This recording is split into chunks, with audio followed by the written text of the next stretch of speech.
Imaginez un homme face à l'inévitable, la mort certaine en quelques minutes. Que penserait-il? Que ressentirait-il pour un condamné? La vie prend soudain un nouveau sens. Chaque seconde devient précieuse, et même l'existence la plus douloureuse se transforme en un trésor inestimable. Serait-il donc possible que seule l'imminence de la fin révèle la véritable valeur de la vie? Et si, au lieu de craindre la mort, quelqu'un y trouvait un but plus grand?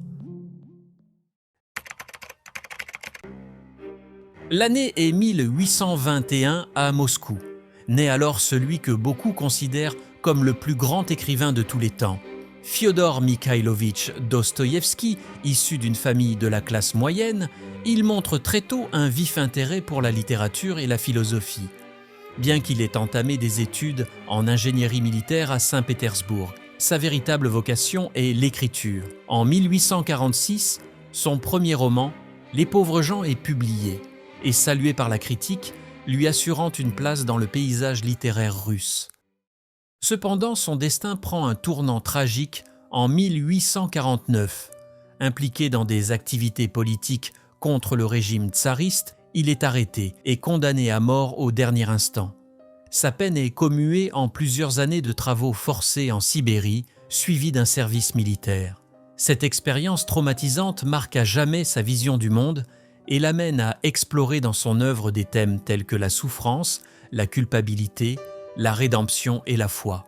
De retour à Saint-Pétersbourg en 1859, il reprend sa carrière d'écrivain et écrit certaines des plus grandes œuvres de la littérature mondiale. Sa mort, en 1881, met fin à une vie marquée par les épreuves, mais aussi par des réflexions profondes qui influenceront des générations d'écrivains et de penseurs tels que Nietzsche, Freud, Camus et Sartre. Ces œuvres sont célèbres pour la profondeur psychologique et existentielle de leurs personnages, qui reflètent les angoisses et les dilemmes de la société russe du XIXe siècle. C'est pourquoi je vous invite à rester jusqu'à la fin de cette vidéo afin d'analyser les plus grandes questions abordées dans ces œuvres, qui nous amènent à croire que personne n'a mieux compris la vie que Dostoïevski. Où ai-je lu qu'une heure avant de mourir? Un homme condamné à mort dit ou pense que s'il était obligé de vivre sur un endroit élevé, au sommet d'une falaise, dans un espace si étroit qu'il n'aurait de place que pour poser ses pieds, entouré d'abîmes, de l'océan, de l'obscurité, de la solitude et d'une tempête éternelle, il préférerait malgré tout vivre ainsi plutôt que mourir. Il suffirait de vivre, vivre, simplement vivre, peu importe comment, mais vivre.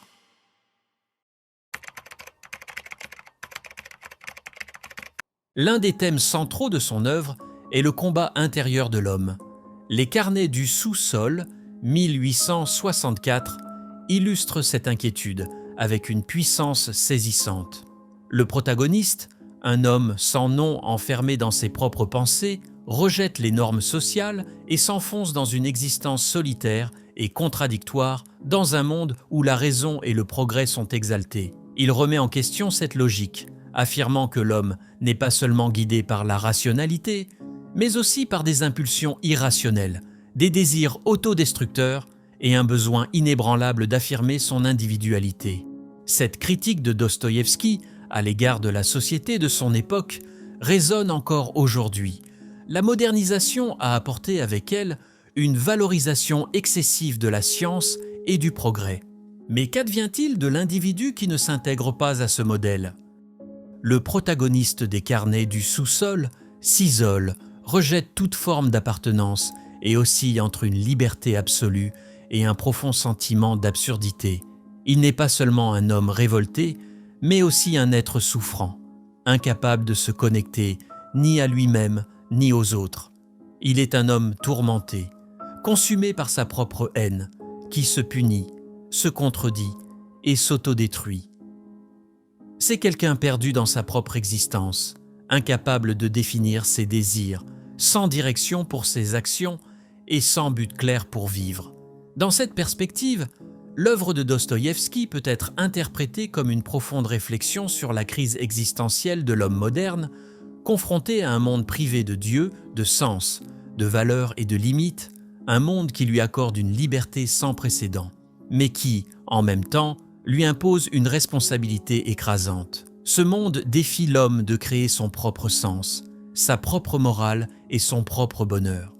Mais il met aussi en lumière sa vulnérabilité, sa finitude et sa petitesse face à l'immensité de l'existence.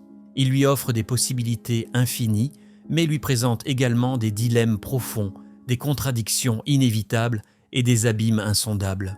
Comment surmonter cette impasse? Comment trouver un sens à la vie? Comment vivre avec authenticité et plénitude?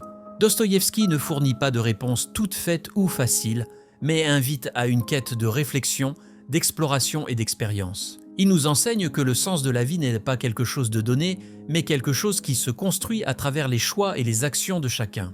Il montre que ce sens n'est pas figé mais dynamique, évoluant constamment avec le temps. De plus, il révèle que l'existence ne repose pas uniquement sur l'individualité, mais qu'elle s'épanouit dans l'interaction et le partage avec les autres. Enfin, Dostoïevski nous amène à comprendre que le véritable sens de la vie ne réside pas dans le matériel, mais dans le spirituel, dans la capacité à transcender et à s'élever à travers la foi. Il nous enseigne que le sens ne se trouve pas dans les profondeurs de l'obscurité, mais à la surface, dans la lumière. Après tout, si personne ne quitte un grand film au milieu sous prétexte qu'il a une fin, alors le sens de la vie réside aussi dans le voyage lui-même.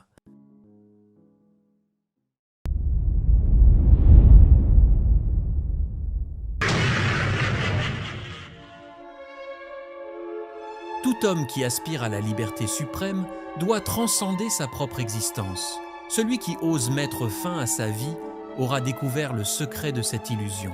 Il n'existe pas de liberté plus grande que celle-ci. Elle est tout, et au-delà d'elle, il n'y a rien. Celui qui détient ce courage est un dieu.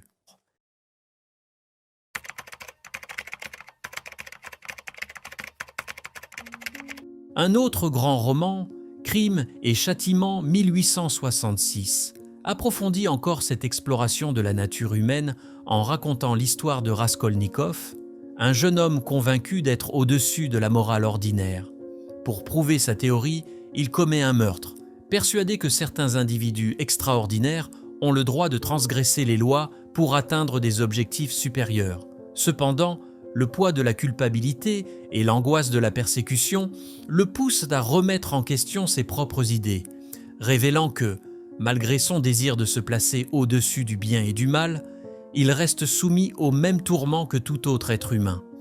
L'un des thèmes centraux du roman est la question des limites de la liberté humaine. Jusqu'où un individu peut-il agir selon sa propre volonté, en assumant les conséquences de ses actes, sans être soumis aux normes imposées par la société, la religion ou sa propre conscience? Dostoïevski explore cette question à travers l'opposition entre deux types d'individus, les ordinaires et les extraordinaires.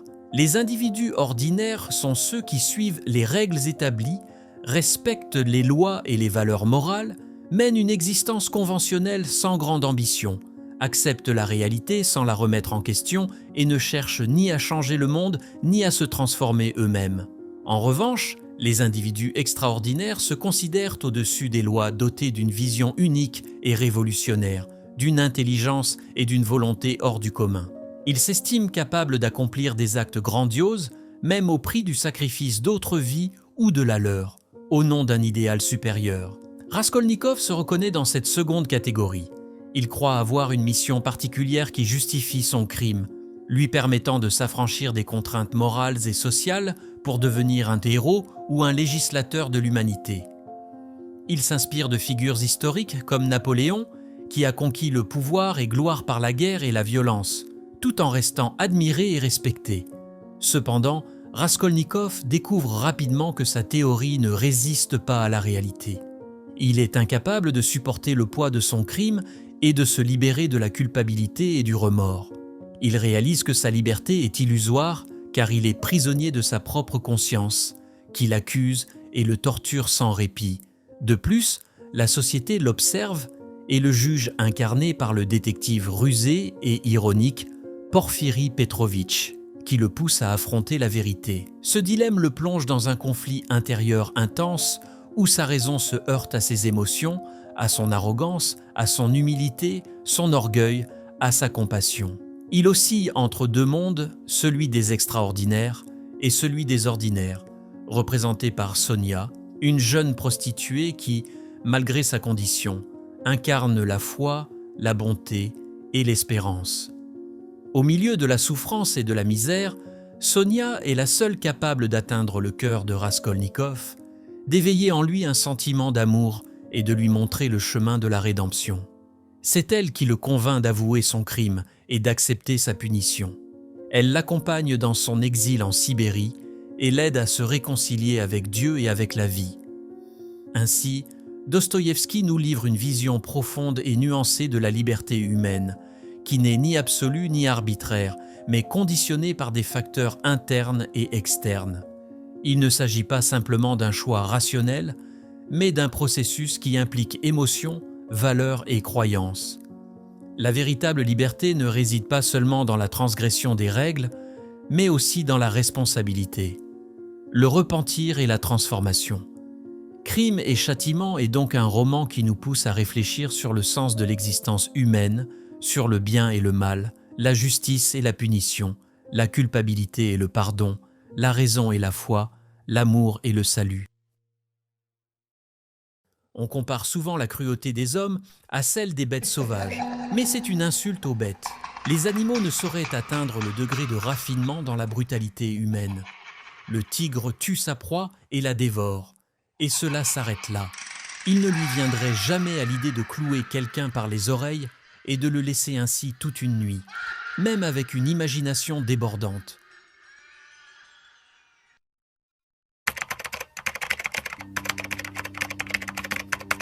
Les frères Karamazov. Enfin, parlons de l'un des romans les plus célèbres et les plus complexes de la littérature mondiale, publié en 1880.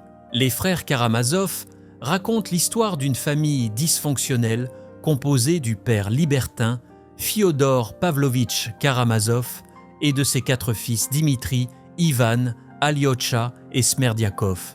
L'intrigue tourne autour de l'assassinat du père et des conséquences morales, psychologiques et spirituelles de ce crime. L'œuvre est une profonde réflexion sur la nature humaine, explorant des thèmes tels que l'existence de Dieu, le libre arbitre, le sens de la vie et la complexité des relations humaines.